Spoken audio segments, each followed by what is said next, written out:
New! Power! New! Power! New! Power! New! Power! Thank you. I say clean. You say water. Clean. Water. Clean. Water. Clean. Water. Thank you. Mr. Carl Shue.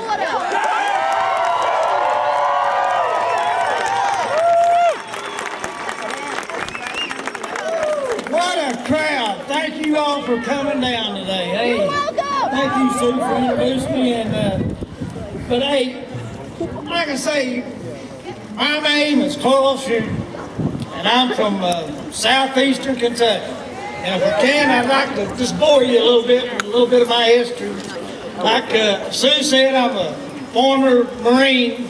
I don't like to say ex-Marine. Ex-Marines are not good. Former Marines are all right. But anyway, you know, I'm proud to be here, and I'm proud to represent Eastern Kentucky as an advocate against mountaintop removal coal mine.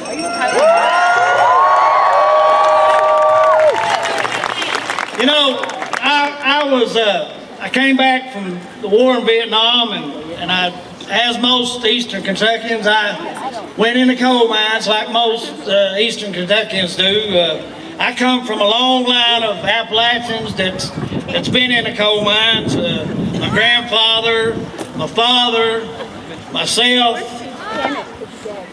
and I have a fourth generation coal miner. I'm proud to say I have a son who's an underground coal miner also. But my coal mining career was cut short. I worked about 10 months, and everyone knows coal mining is a dangerous profession. So on the night of March 10th, 1970, I was a roof bolter for United States Steel Corporation, and the whole mountain fell in on me. And I really shouldn't even be here today, because not too many coal miners can say they've had 3 to 5 ton of rock on top of it. But anyway, God was with me, and I made it. And so I'm living here today to stop mountaintop removal.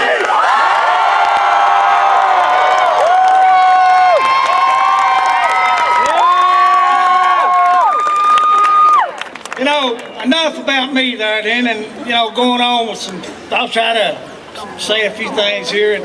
I'm not a professional speaker by any means, but as you know, I look out over the crowd and I see all you young guys and some older people and stuff, but you know, and as I know, the world is changing.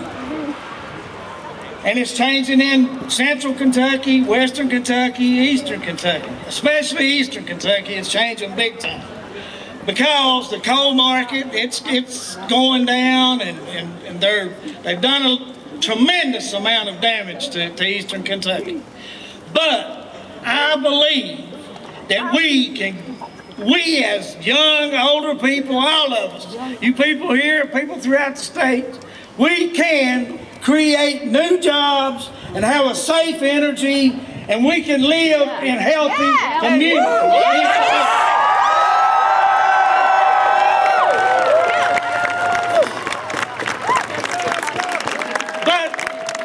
But to have that future that I'm talking about, a bright future, we have to stop the destruction that's going on in eastern Kentucky.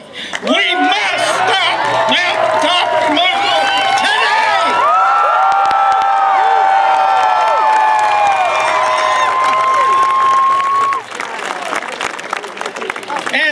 And to do this, it's not going to be easy. I ain't going to stand up here and tell you, because we've been fighting hard to stop this. But it's going to take all of us, and you, me, it's going to take leadership. It's going to take courage. Yeah. It's going to take conviction to stop this. And you know, we're here at the Capitol. We're here at the Capitol. You know, this big stone wall Capitol here, beautiful. And They say in there that they've got this big thing that they say, we're friends of coal, friends of coal. I've been around all my life. You know, I've been around all my life, mining coal for a living, organized coal miners. I live in a coal camp, so I guess I should be pleased when they say they are a friend of coal. But you know, I've been wondering what part of coal they're friends with. You know, I'm sure you guys and gals read the paper and all that stuff, and you know, you've heard the thing about Peabody Energy and their new company, Patriot Coal. And they're, you know, hey, I'm a coal miner myself. You know, you see the UMWA thing on my hat. You know, they've worked us or worked these guys for years underground, and you know, they've made millions and billions of dollars for these companies. But now they're trying to weasel out of the promises that they made to these poor coal miners who gave their sweat, blood, even tears to these companies for all these years. Boo-hoo. You know, friends of coal back in this marble palace, they, you know, but these miners, they earned these benefits. But these politicians may be friends of coal, but they're not friends of coal miners and their families.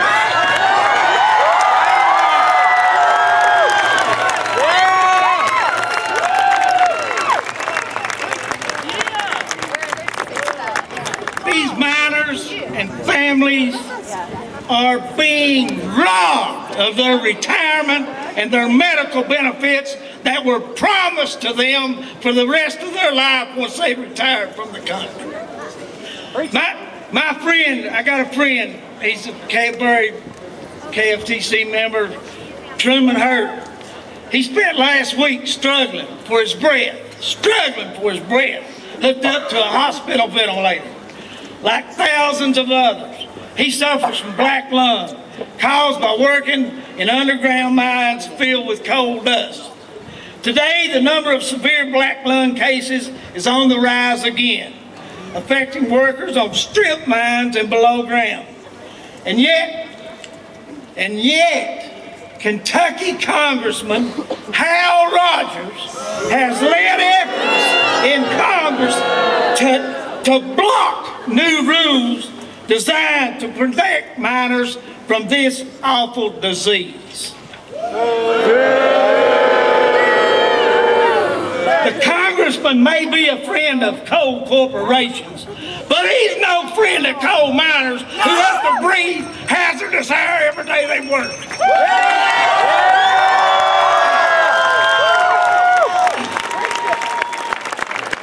Another friend of mine who's here with us today, he had to move with his daughter away from the home place where his family has lived for over 200 years. Toxic runoff from mountaintop removal is poisoning him and his family. But his state representative, Speaker of the House, Greg Stumbo, stood up at an EPA hearing about water pollution and insisted that anyone who wants to save the mountains should just go buy one.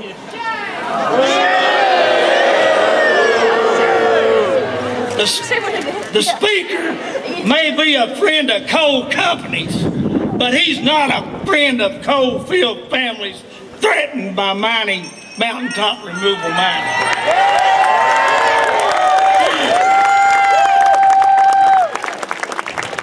This week, just a few days ago, Governor Bashir tried to rush through a plan to weaken Kentucky's regulations and make it easier for coal companies to poison our water with selenium.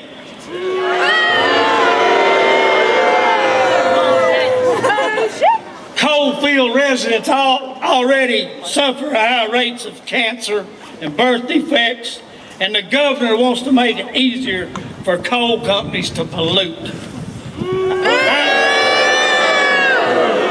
I wonder which of his coal friends asked him to do that. He may be a friend of wealthy coal barons, but he's not a friend of my grandchildren and your grandchildren and your children who deserve clean water.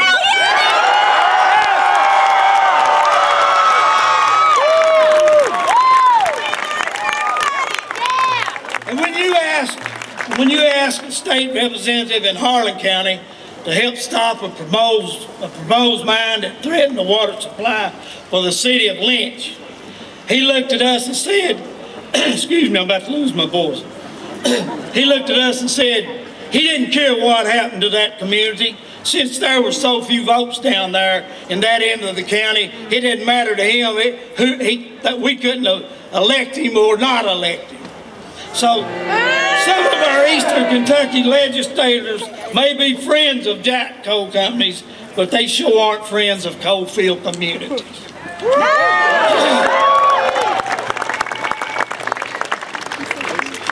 Last summer, a group of Kentuckians traveled to Washington, D.C. to speak with Congressman Hal Rogers. They wanted to know why he opposes EPA's efforts to protect our water, especially since the 5th District in Kentucky ranks worst in the nation in terms of health. They never got to speak with him. Among those arrested and hauled off to jail that day was a good friend of mine, Stanley Sturgill. He is a grandfather who worked more than 40 years underground in the mines. He deserved better from his representative of Congress. Well, we all deserve better.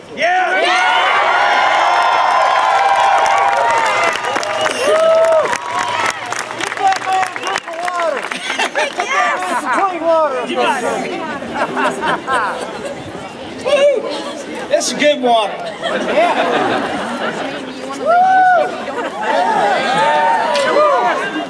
Thank you.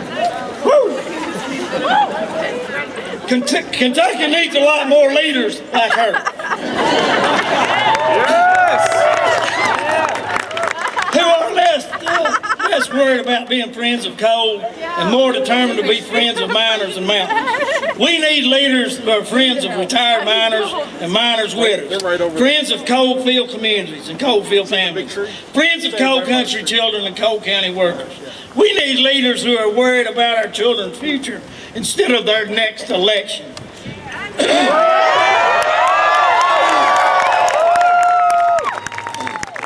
We need leaders who will commit to helping us build the bright future we deserve.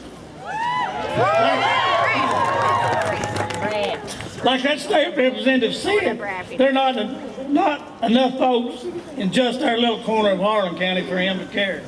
But when I look out here today and see you guys from Louisville, from Paducah,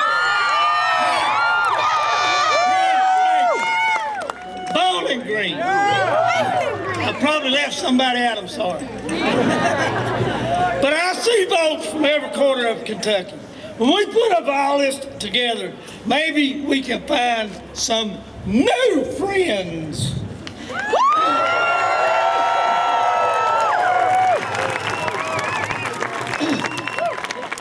I believe in Harlan County's bright future, and Kentucky's bright future, and Appalachia's bright future.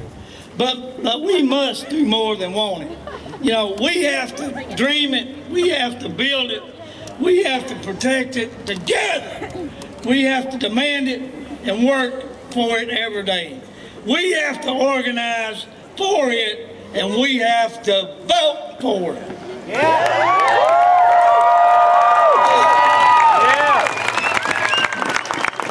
You know, I'm an old man up here standing, and I don't want to cry on your shoulder, but I just had a heart cath Friday.